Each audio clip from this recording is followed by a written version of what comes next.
Introducing the next level of network diversity, fiber connectivity, and unrivaled business continuity. Welcome to United Fiber and Data. UFD presents a best-in-class fiber network that bypasses major single points of failure on the East Coast, unleashing voice, data, and video communication at the speed of light. Designed for clients who demand unparalleled security, capacity, and performance. It's time to take technology in a new direction. United Fiber and Data. Ingenuity in infrastructure. Good morning. Hi, my name's Kelly Lewis. I'm with Lewis Strategic. I'm part of the big wireless team working with United Fiber and Data. Great to be here in York. Everyone got all their shoveling done. That's been the anecdotes in probably every meeting across the East Coast.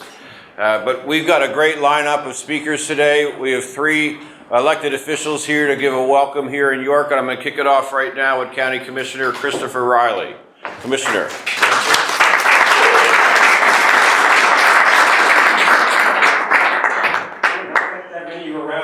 I guess. That sounds good. Kelly asked me to offer a few brief words of welcome. Welcome to sunny Ball, New York. Glad to see such a great crowd. York played a central role in the American Revolution, and York is poised to play a central role in the GIGABIT revolution. United Fiber and Data's visionary plan will literally transform communities. So enjoy what you're going to hear today. I've heard it. It's exciting. York is proud to be a part of it, and enjoy the program. Thanks for coming.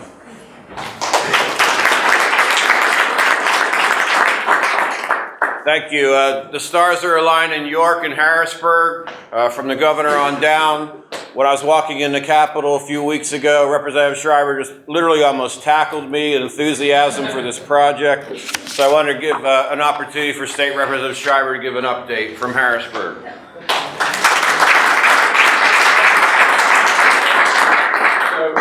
Good thing I almost tackled you then and not now, because now I feel like I am jacked and ripped and I have a six-pack from all the shoveling, as I'm sure everyone else does. I'm incredibly sore and very cantankerous right now. But anyway, I want to thank Kelly. I want to thank Martin Library for hosting. This was a great turnout. Thank you to each and every one of you for coming out and taking time out of your busy schedules, especially on a very snowy day where we're still kind of digging out and getting cleared past and getting back into the normal workflow. So thank you very much. Obviously, you have probably heard several things over the course of time since United Fiber and Data has been doing work in the community. I don't think I need to undersell how connected most of us are nowadays with our cell phones and all of our computing devices, whether it's iPad, laptops, and all of us relying very heavily on technology, much of which is using cloud technology.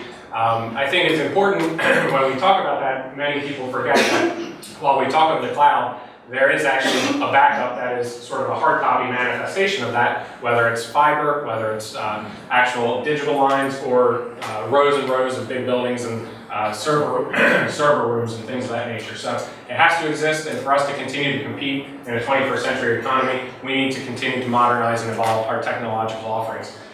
There is a reason why Kansas City is very high on the map for businesses and business retention and recruitment, because of what Google has invested in that area. We have the potential to do that here in York and across our Commonwealth. So it's going to be a very positive thing, has the potential to be very game-changing for York and for small communities like York throughout Pennsylvania. So thank you guys for taking time today.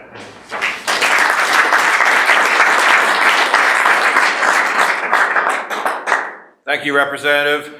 Also, York County is really honored to have Scott Perry represent them in Congress. I've known Scott since his time in Harrisburg, and the uniqueness of this project, there's nothing like this going on in the entire East Coast, where most of the population of America lives. This is transformational through a 5-county region, and Scott gets to walk around Congress and know how big this is to our region. Scott. Thank you. Library for hosting as well. Why is this important? I mean, I know you're going to get the presentation and it's going to show you probably everything you need to know, or maybe answer the questions that you might have. But a couple things. Thank God this isn't coming from Washington, D.C., right? Because if it were, and if we were involved in a great way, it wouldn't be happening. It would be ground to a halt and maybe never happen. You think about our country and the frontiers and the things that we have gone through, the Transcontinental Railroad, the rivers and the systems of commerce that were built along rivers. And and all these things that have happened in the United States, commerce, jobs, productivity, opportunity for people, for the free spirit, all that happened because of infrastructure. And we struggled along. We have always struggled along. What comes first, right? Do the people move there first and then have the need, or does the infrastructure go there first and then pull in the opportunity? And that's where we are today, as we have been many, many other times. And we're very blessed to have folks like United Fiber and Data and other folks that are willing to invest, because that's what it takes. The investment of not only capital, but the know-how and the hard work. Now, we shouldn't be left behind. When you look at the statistics and realize that 32% of the United States, of our country's citizens, don't have access to what's currently required to be productive and have the opportunities in this world, it's astounding to me. And knowing that much of it started, some of it started right here in York. Right, if you look at the history, some conjecture, a conversation about Louis' ventures in modems 30 years ago.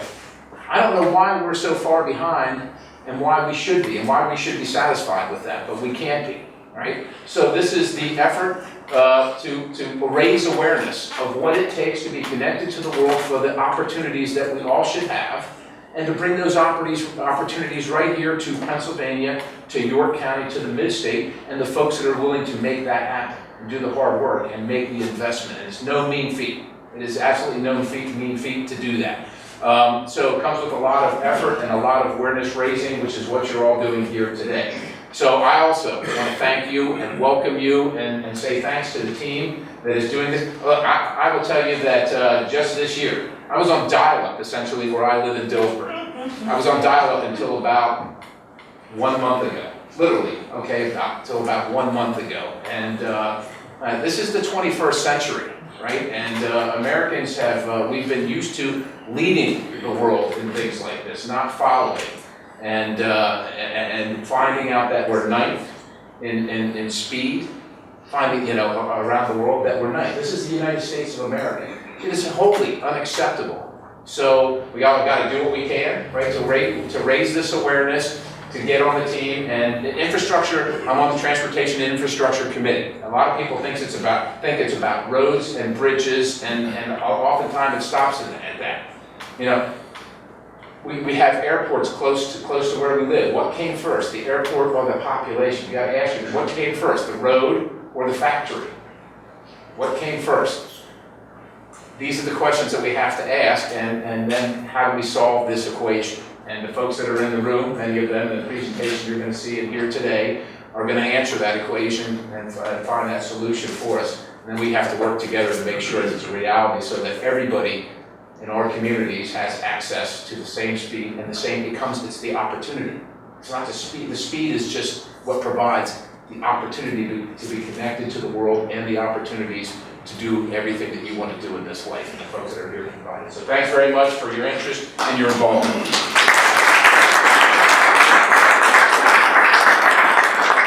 Thank you, Congressman.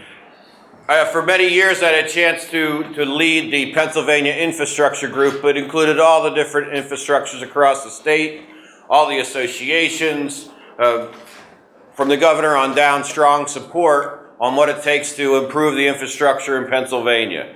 And through all that, we got a lot of factoids. And the largest investment in this country is done by the broadband industry. And we all know it because we all have our phones, and we know how much they've improved in the last 10 years. That's been a mega investment by big companies. We all know them, our cell phone carriers, tremendous dollars across the country. But the only reason we're here today is because one company has stepped forward and wants to invest in this corridor through Pennsylvania, where the money's going everywhere else, right? This is a transformational investment at a very timely time in Pennsylvania's history. It's coming through Bucks County, Montgomery County, Berks County, Lancaster County, York County, all the way down to Ashburn, Virginia from New York.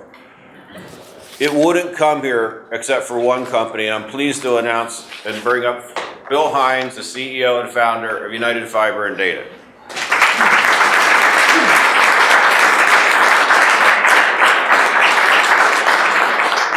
Good morning, everyone. Thank you for coming. United Fiber and Data was an idea I had back in 2009 when And I started thinking about 9/11 and what happened to the infrastructure. I had a couple friends at Cantor Fitzgerald, and when I talked to a few of them that actually survived the bombings, they said, you know, people were more concerned about where their data was. They didn't care that my coworker, my brother, my friend, my sister died in this tragedy. So I can't access my accounts. I don't know where my money is. And I was like, you know, that's a pretty, you know, crappy way to think about the human race, that's the first thing they thought about. So, you know, the idea we came up with is the diverse path. So on this corridor here, this little dotted line, 80% of the internet traffic in the Northeast travels on this line. A lot of companies think they have basically a diversified or redundant backup. They have redundancy. They could have AT&T on one line, Verizon on the other. They're going down that same damn pathway. Our line, as you can see, we take you away from all the blast zones, all of the terrorist activity that could potentially happen in these areas. We're connecting New York City, the financial epicenter of the world, to the political epicenter of the world in Washington, D.C. And we're connecting it in a totally diverse and redundant pathway. We're lower latency, that means we're faster. And currently we have 24 of operational fiber in New York City. It's revenue generating, there's customers on it.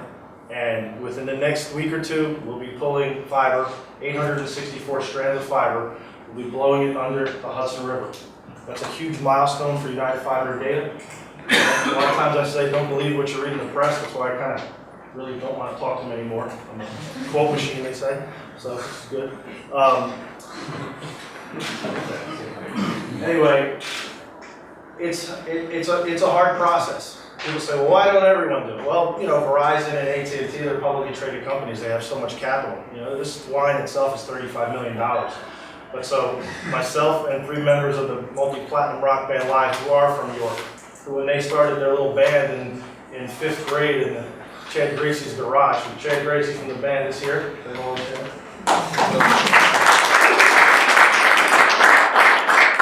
Pretty much what they said was, you know, hey, can you stop those kids from playing? And the cops would come over and say, guys, stop playing. There's never going to be anything. You know, and they proved them wrong. So all the doubters of the world, you know, we met with the Verizons and the JP Morgans and all of them. They're like, well, great, if you build it, we should be your customer, but, you know, we're not going to help out. So basically, you know, it was the 4 of us for a very long time. And so it takes a while. So, but we're targeted to finish the whole line. We're on schedule now on our construction. The whole line, the 400+ mile line, will be done by December of 2016. And then from there, we'll build 2 data centers initially. One will be in Allentown, Pennsylvania. However, the flagship will be in York, Pennsylvania. And that's a great milestone. Other than that, the other thing too, we recently hired a brand new CFO, Doug Schultz. He is formerly of Susquehanna Falls Grad. Some of you from York may have known that name. So we're pleased to, you know, finally get somebody to, you know, watch over us as, you know, that we need. Other than that, Kelly, there you go. Come up. That's where we're at. So for UFD. Thanks, Bill.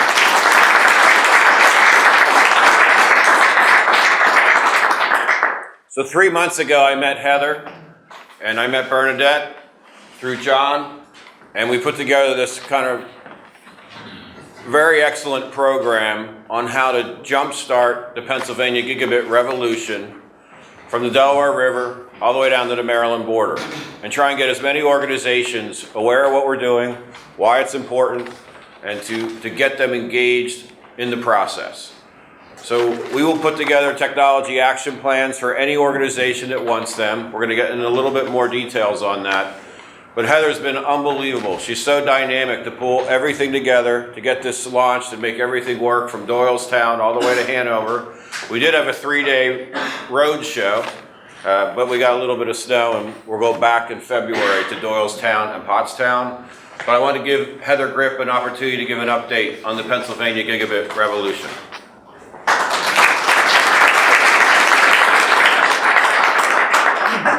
Thank you everyone for coming. I know the parking might have been a little bit troublesome and the snow, but I appreciate everyone coming. It's a great turnout. Thank you so much. So I'm here today to announce to you the Gigabit Revolution.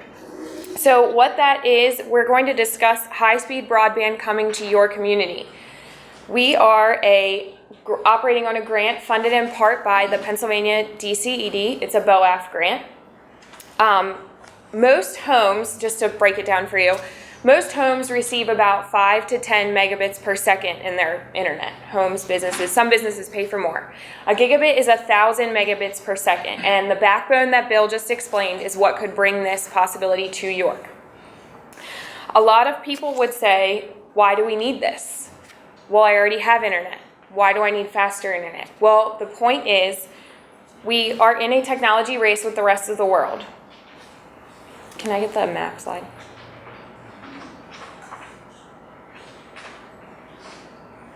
Sorry. So this is a map, and all these dots you see on this map are gigabit cities around the country.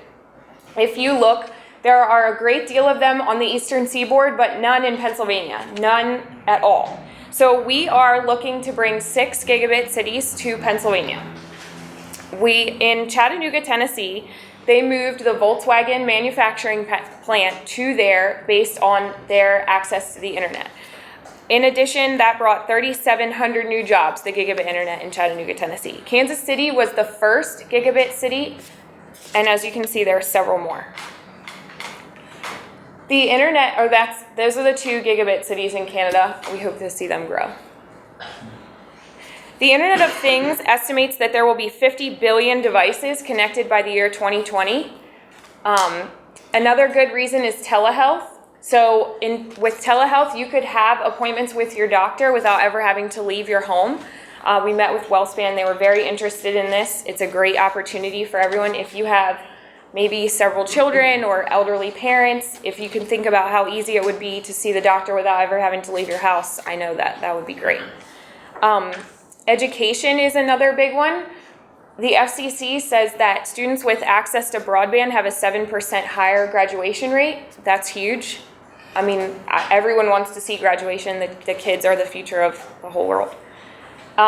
Another great thing is your home values would increase up to 3.1%. So you wouldn't have to do anything. Just this access to gigabit internet brings your home value up 3.1%. It would also bring higher per capita GDP. With the gigabit internet, you would have job creation, infrastructure investment, entrepreneurship. Companies would want to be here. Back in the older days, factories mostly would select cities based on their power grids. Now they will select cities based on the internet.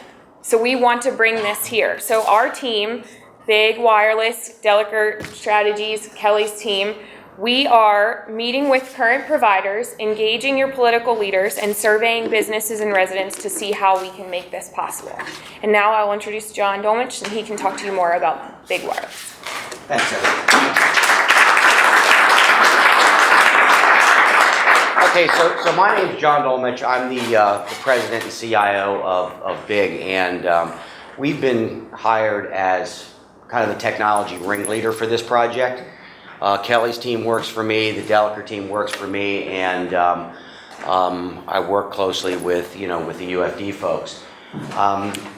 There's a two-part approach to this whole thing: the outreach and interest, and the engineering.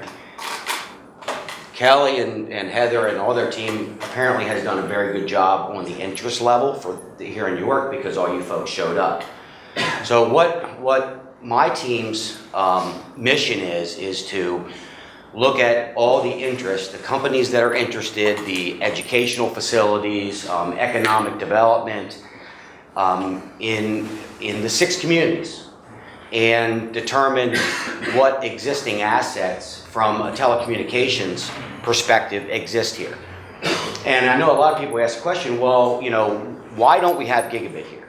And there's one big reason for it, in the fact that we have a lot of existing telecommunication infrastructure here. Comcast has it, Verizon has it, utilities have it. Believe it or not, our utility providers, PP&L and PECO and MedEd, which is First Energy, have a lot of existing fiber infrastructure. So why haven't these folks built something to deliver gigabit to the businesses here? Well, the reason is because to get cheap internet out of Ashburn, Virginia, you need to connect directly to Ashburn, Virginia. And the only lines that connect today to Ashburn, Virginia to get cheap internet is down 95. So for them to deliver cheap internet, they would have to build an infrastructure down to connect into the 95 corridor, which is very, very expensive. And again, it doesn't really buy them much because what happens today from an engineering perspective is if Comcast or another provider delivers you service, they're buying their internet from someone in bulk, most likely in this area out of Ashburn, Virginia. And they're probably buying it for, I would say, probably around 25 cents a meg. And all of you know what you pay and what the businesses pay. Well, you're paying a lot more than 25 cents a meg. The average here, even for the big buyers like the IUs, IU13, last year I believe they were buying 9 gig of internet, and they were paying on the average $3 a meg. So look at 25 cents a meg, $3 a meg. Well, the reason it's so expensive is because the existing providers have to pay essentially toll road operators. So they're riding multiple people's fiber to get down to Ashburn, Virginia to get that cheap internet. And every time they ride somebody else's turnpike, they charge them a toll. And in turn, they pass that toll on to you. So that's why all the high-tech companies and people who really need broadband, and again, you may not think you need it, but this area needs it because the very high-paying high-tech companies require significant amounts of broadband. So what they're doing is they're locating when they make a decision to locate their organization somewhere, if it is in the Northeast, they're going to be along that 95 corridor. Why? Because the difference between 25 cents a meg and $3 a meg when you're buying 9 gig to 100 gig of internet is a significant expense for them. It's more than their building rent. So our job now that UFD, as you saw the map, it's coming down through here and it's passing right down through York, is to look at all the people that have interest in getting higher speed connectivity and evaluate the existing assets, what poles that are out there. We have people driving around right now because we've had initial interest. Looking at the businesses, we map them. What is the best way to develop a fiber plan to get back to UFD's fiber? And that plan will be delivered to the DCED, and that plan, another carrier can build it, UFD can build it, but it's a plan to connect all the businesses that are interested and create an infrastructure that then will facilitate somebody else moving their organization here. And why is that really important? One is I'm born and raised here. My company's here. We're a tech company. This company's been here for 25 years. And when you looked at this map, this is really important. Look at Tennessee. So what Tennessee did is Tennessee said, what do we have that can attract high-tech, high-paying companies to our area? They didn't have broadband. But you know what they had? They had cheap labor, they had cheap power, and they had cheap housing. So what they said is, we have everything but one thing we need, we're going to build that ourselves. And when they did that, you can imagine some of these big companies like Boeing or anybody else who really who has a huge workforce and a lot of these companies used to outsource overseas when it was a lot expensive, and everybody knows they're bringing these jobs back. But when they evaluate looking at places, they're going to pick places that have all 4 stars. All 4 of those cheap things. Well, we don't have that last cheap thing. We have everything but. We have some of the cheapest power in the United States here. And we have some of the cheapest labor force. So, like I said, we're evaluating existing assets. There's an asset here that, there's a unique dynamic about York. In the fact that, especially York and the Hanover areas, we have a huge portion of our workforce and these are white collar workers, very high paying workers, and we're doing that analysis, that go to Baltimore, Washington every single day. They make a miserable trip. And what's interesting is because I travel all over the United States and I go to BWI all the time, the traffic from York to 695 is worse than the Beltway traffic. And it's violating the trend in virtual workforce. And we had to ask ourselves why.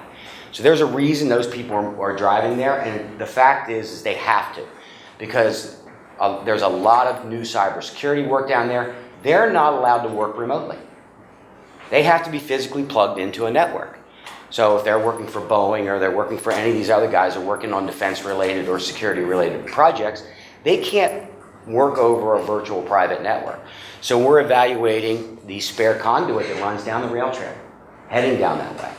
I will guarantee you this, part of the feasibility study and our recommendation to the DC, especially for the York and Hanover area, is to get a direct connection down to the top 10 to 20 defense and security contractors down in the Baltimore, Washington area. Because then that would facilitate York being able to be a remote technology center for those workers, keeping them off the road, and in turn saving a lot of money for not just the state of Pennsylvania and road maintenance, the state of Maryland road maintenance, the employers themselves, because they're paying for that commute in one way or the other.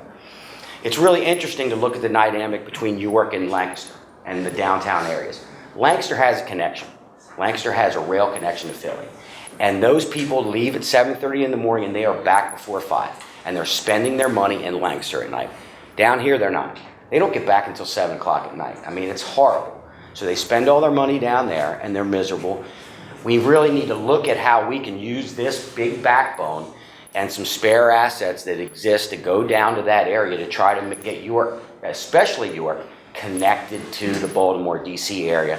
So for those big employers, it would look like they're plugging into their network.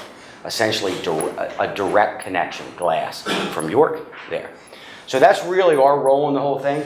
Like I said, all these folks work for me, and we're really excited about it. You know, York is kind of a it's kind of a pet community for me because my company's here and I'm born and raised here. So I thank everybody for coming, and you know we're going to keep plugging away. And thank you.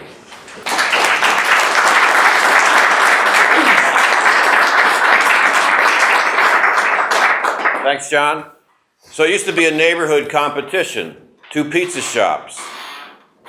And they'd compete, and one had really thin crust and the other one had thick crust but a different sauce. And the neighborhood used to gather at different events and talk about their favorite pizza. But now it's global because there's Open Table and there's TripAdvisor, and that one pizza shop may have not done so well in the neighborhood, but out of town people love that thing, and it goes sky high on a 5-star rating. Hopefully that neighborhood has wireless service, because if you're coming in from out of town and you don't have good cell phone service, your GPS drops and you can't find the pizza shop. Restaurants now are getting better across the country, not because the president said anything or any state house. It's because technology now enables restaurants to be graded every day of the week. And if they don't get better, their business goes down. We're in a different world than we were 5 years ago. We're in a global competition. We're globally competing for capital. There is no BOAF fund ends June 30. Broadband Outreach and Aggregation Fund. 12 years ago, we're trying to compete in Harrisburg on how we're going to make Pennsylvania competitive. And we put these different broadband initiatives together. It ends. This is the last grant from the BOAF fund back from the Chapter 30 rewrite 12 years ago.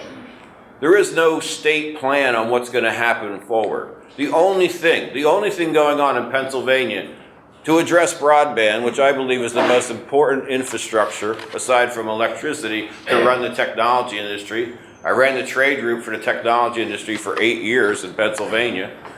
But we have no strategy. There's none. Except for the Pennsylvania Gigabit revolution, which impacts 5 counties. It only is happening because UFD wants to invest in Pennsylvania. So if you're interested, picture this map as York County. We're trying to find organizations to become dots on the York County map that want to get technology action plans. A technology action plan for any organization will be free, paid in part by UFD and a grant from DCED, the Department of Community and Economic Development up in Harrisburg. That's that BOAF grant that we talk about. And we're going to do a technology action plan for any organization. And in that, we're going to discuss a strategy to help your organization, whether it's a pizza shop or the largest employer in Pennsylvania. And we're going to look at the resources available to you for broadband. What's available in your neighborhood? What are some of the challenges for other organizations to get to your organization? What are your jobs? Do you have job postings? Do you have anything that we can do to help post a job or to frame out a job description? What kind of training does your organization need?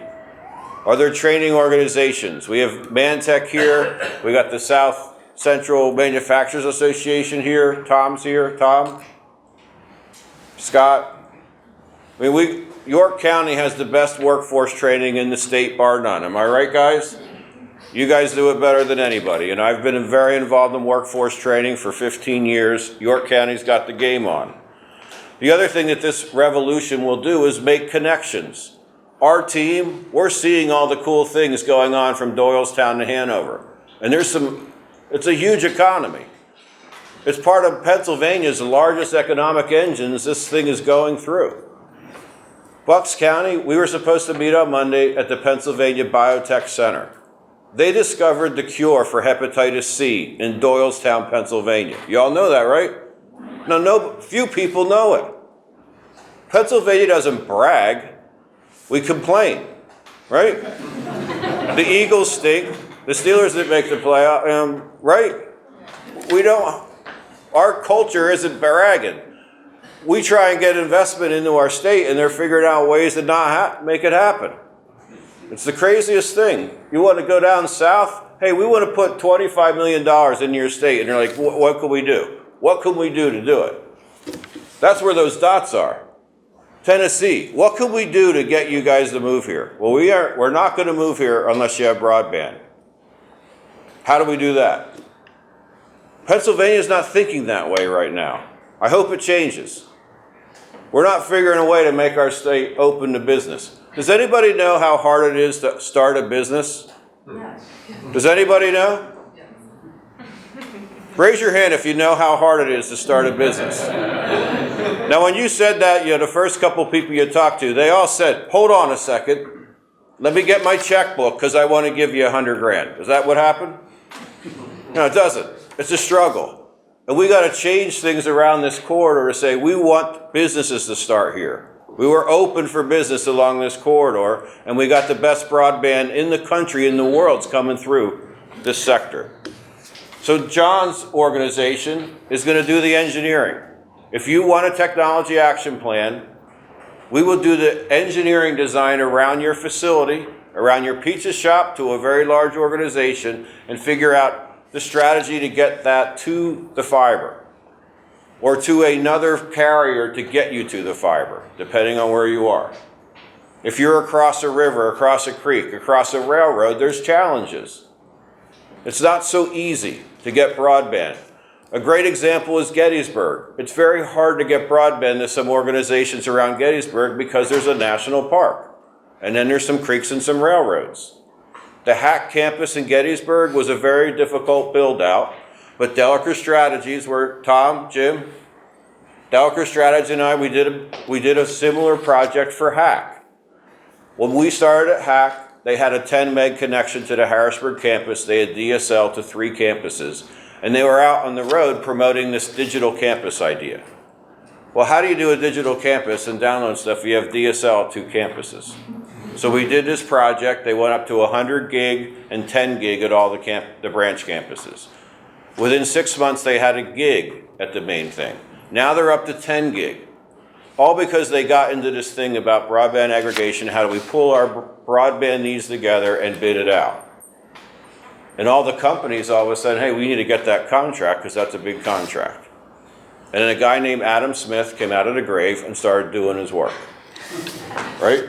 So we're going to do these make, ready, build. Does anybody even hear that word anymore for broadband in this 5-county region? We're going to do make, ready design plans to get you from your organization onto the gigabit track. And as John mentioned, in many of these counties, you can get a gigabit. That's not the revolution. The revolution is getting it into your home. Because what's going to happen in 5 years, it's not going to be gigabit revolution, it's going to be exabit revolution. You all know what an exabit is?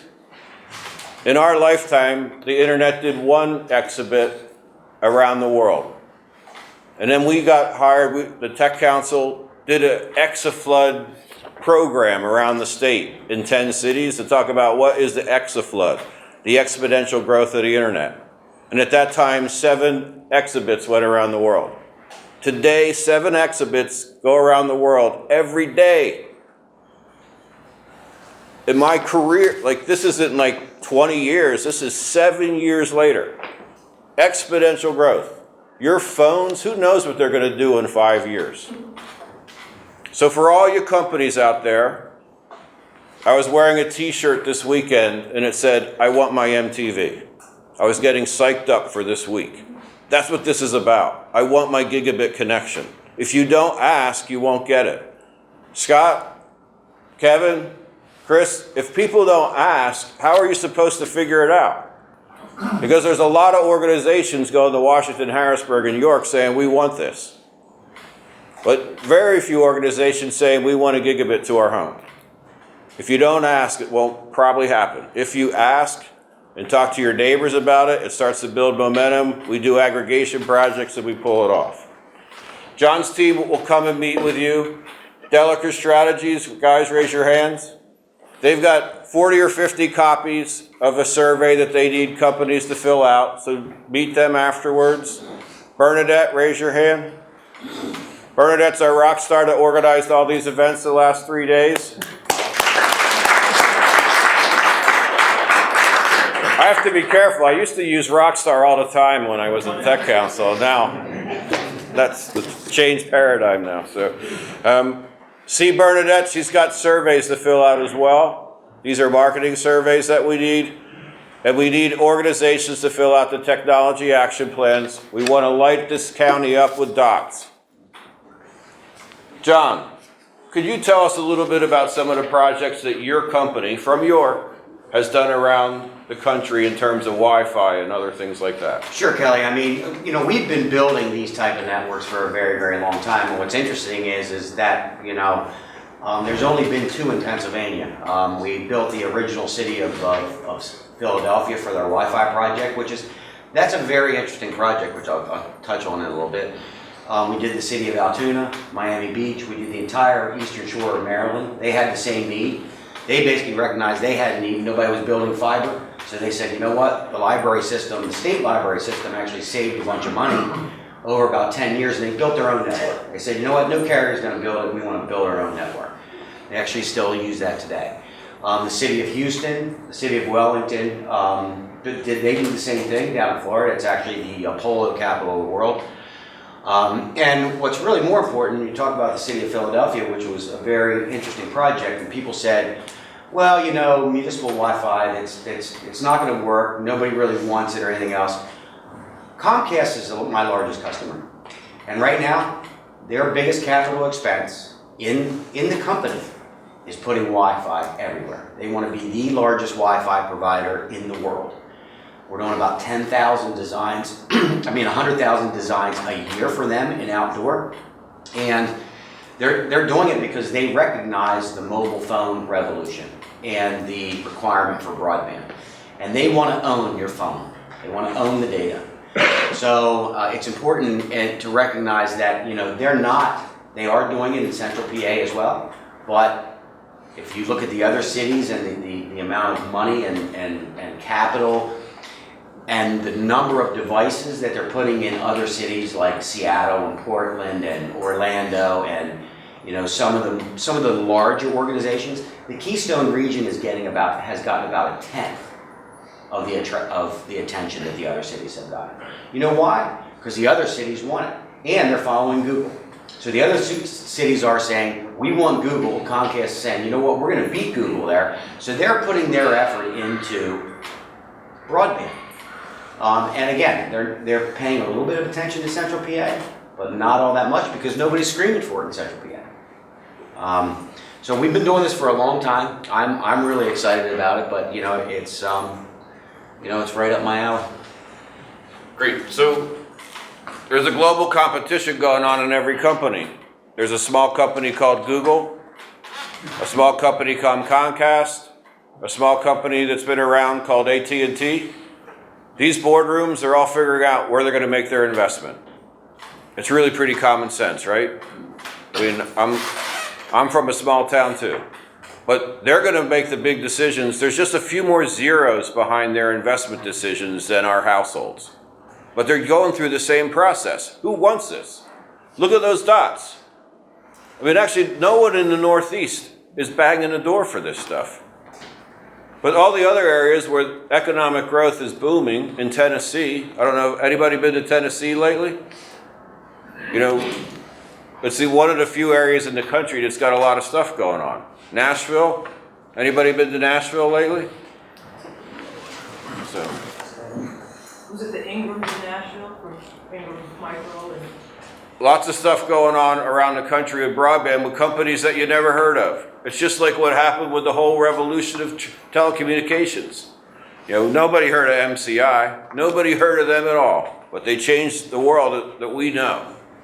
So one thing, John, how many the Keystone region in Comcast, just to follow up on that example, 100,000 designs a year for Comcast Wi-Fi. How many in Pennsylvania? You know, I have to compare it to, you know, their other regions. In another, you know, in a year, in another region, they'll do 10,000. In the Keystone region, they'll do 500.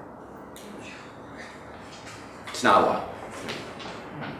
I mean, we're really pleased that you all came out today, and we wanted to thank you for your participation. We really encourage you to help us put dots on the map in York County. If you know friends in Bucks County, if you know organizations in Montgomery County that you'll work with, Berks, Lancaster, we need to light up this corridor. We're going to put together technology action plans. They're all going to roll up to a county plan. We're coming back here on April 14th. We're going to hand it to the commissioners and say, this is the work that we did. This is the resources available. This is how we can, you know, get York County part of this gigabit revolution that's happening all over the world. We're trying to bring it here. Then we're going to take all the 5 counties and roll that up into the state. They will have some of the most advanced technology resources available to them in 5 counties. Very large GNP of these 5 counties in Pennsylvania's $700 billion economy, 25th largest in the world. This room, we appreciate that you're taking that seriously. And if you have any questions, we're going to be here for the next half hour to an hour. Bill's going to be around, Heather's going to be around, John's going to be around. See Delaker Strategies for the things. Thanks so much. Have a great day.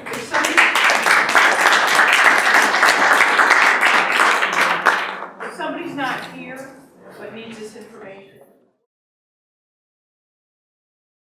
Introducing the next level of network diversity, fiber connectivity, and unrivaled business continuity. Welcome to United Fiber and Data. UFD presents a best-in-class fiber network that bypasses major single points of failure on the East Coast, unleashing voice, data, and video communication at the speed of light. Designed for clients who demand unparalleled security, capacity, and performance. It's time to take technology in a new direction. United Fiber and Data. Ingenuity in infrastructure.